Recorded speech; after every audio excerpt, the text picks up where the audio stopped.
ক্ষমতায় থেকে শেখ হাসিনা এমন কিছু কাজ করেছেন যা বাংলাদেশের মানুষের জীবনকে অনেক অনেক সহজ করে দিয়েছে। কৃষকদের সার সরবরাহ সহজীকরণ, যোগাযোগ ব্যবস্থার আমূল পরিবর্তন, সমুদ্র সীমা বিজয় সহ তার করা বেশ কিছু কাজ নিয়ে তেমন আলোচনা হয় না, অথচ এই কাজগুলো শেখ হাসিনা সরকারের অন্যতম সফলতা। শেখ হাসিনার যুগান্তকারী কিছু কাজ সম্পর্কে জেনে নেওয়া যাক। প্রথমেই কৃষি খাতে বৈপ্লবিক পরিবর্তন। বিএনপির দুই শাসনামলে দেশের কৃষি খাত নিয়ে নানা অভিযোগ ছিল। বাংলাদেশের ইতিহাসে সারের দাবিতে কৃষক রাস্তায় নামার পর সরকার করে হত্যা করেছে, এমন ঘটনাও ঘটেছে বিএনপি শাসনামলে। সারের সিন্ডিকেট নিয়ে গণমাধ্যমে সংবাদ করলে সেই সাংবাদিককে মাইকিং করে প্রকাশ্যে হুমকির ঘটনা ঘটেছে সে সময়। তবে শেখ হাসিনার সময় সে চিত্রটা পাল্টে যায়। 2009 সালে রাষ্ট্রীয় ক্ষমতা গ্রহণের পর থেকে শেখ হাসিনার সরকার বাংলাদেশের সার উৎপাদনে স্বয়ংসম্পূর্ণতা অর্জনে বেশ কিছু পদক্ষেপ নেন। মূল উদ্যোগগুলোর মধ্যে একটি ছিল সার শিল্পের বেসরকারীকরণ, যার মাধ্যমে বেসরকারি সংস্থাগুলোকে সার আমদানি ও বিতরণের অনুমতি দেওয়া হয়। এটি সার সরবরাহের প্রক্রিয়ায় প্রতিযোগিতা এবং উন্নত দক্ষতার আনয়ন করে। সার আরও সাশ্রয়ী ও সহজলভ্য করার জন্য সরকার কৃষকদের জন্য ব্যাপক ভিত্তিক ভর্তুকি ও ঋণ সুবিধা প্রদান শুরু করে। এই কাজগুলোর কারণে কৃষিকাজ অনেক সহজ হয়, বদলে যেতে শুরু করে খাদ্য উৎপাদনে বাংলাদেশের চিত্র।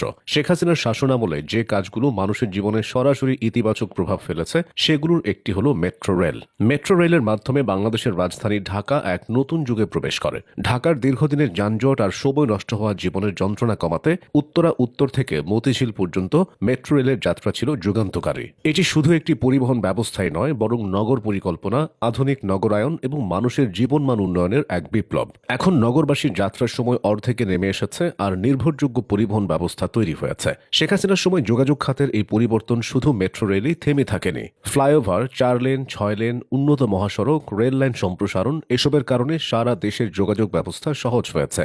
বেশ কিছু প্রকল্প বাস্তবায়ন নিয়ে প্রশ্ন উঠলেও পুরো চিত্রটা আলাদা। শেখ হাসিনার ঘোষিত ডিজিটাল বাংলাদেশ নিয়ে হাসি ঠাট্টা হলেও বিষয়টি প্রভাব ফেলেছে জনজীবনে। শেখ হাসিনার সরকার দেশের নেটওয়ার্ক ও ইন্টারনেট ব্যবস্থাকে সম্পূর্ণ আধুনিক রূপ দেয়। 3G থেকে 4G এবং পরবর্তীতে 5G, এসব কিছু বাংলাদেশকে আঞ্চলিক পর্যায়ে প্রযুক্তি নির্ভর দেশের কাতারে তুলেছে। শিক্ষার্থীরা অনলাইন ক্লাস করছে, তরুণীরা আইটি ফ্রিল্যান্সিং করে স্বনির্ভর হয়েছে। এমনকি এখন ডিজিটাল মাধ্যম ও ইন্টারনেট ছাড়া ব্যবসা বাণিজ্য কল্পনা করা যায় না। চিকিৎসা হচ্ছে টেলিমেডিসিনের মাধ্যমে, কৃষি চলে এসেছে স্মার্ট অ্যাপের মধ্যে। আর এই সব কিছুর ভিত্তি হলো দ্রুতগতির ইন্টারনেটের বিস্তার, যা শেখ হাসিনার সময় হয়েছে। দেশের অভ্যন্তরীণ এসব কাজের বাইরেও আরও বড় একটি পরিবর্তন এসেছে আন্তর্জাতিক অঙ্গনে, যেখানে শেখ হাসিনার কূটনৈতিক দক্ষতা বাংলাদেশকে এনে দিয়েছে সমুদ্র বিজয়, যা দেশের ইতিহাসে সবচেয়ে গুরুত্বপূর্ণ ভূ রাজনৈতিক অর্জনগুলোর একটি। 3 দশকেরও বেশি সময় ধরে আলোচনার পর মিয়ানমার ও ভারতের সঙ্গে সমুদ্র সীমা বিরোধ নিষ্পত্তি না হওয়ায় 2009 সালের 8 অক্টোবর সালিশি আদালতে যাওয়ার সিদ্ধান্ত নেয় শেখ হাসিনা সরকার।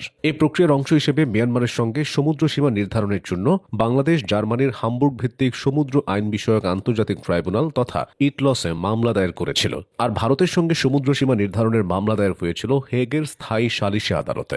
ভারত ও মিয়ানমার সমদূরত্বের ভিত্তিতে সমুদ্র সীমা দাবি করায় বাংলাদেশের সাগর এলাকা মাত্র 130 নটিক্যাল মাইলে সীমিত হয়ে পড়ে। তবে পরবর্তীতে দুদেশের সঙ্গে সীমান্তবর্তী সমুদ্র এলাকায় দীর্ঘদিনের বিরোধ শান্তিপূর্ণভাবে নিষ্পত্তি হয় এবং এই সমঝোতার মাধ্যমে বাংলাদেশ পায় বঙ্গোপসাগরের 1,18,813 বর্গ কিলোমিটারের বেশি সামুদ্রিক এলাকা। এই বিশাল গভীর সমুদ্র অঞ্চলে মাছ, গ্যাস, তেল সহ অসংখ্য জীববৈচিত্র্য ও সম্পদের উপর পূর্ণ সার্বভৌম অধিকার প্রতিষ্ঠিত হয়, যা দেশের ভবিষ্যৎ অর্থনীতির জন্য এক অমূল্য সম্পদ।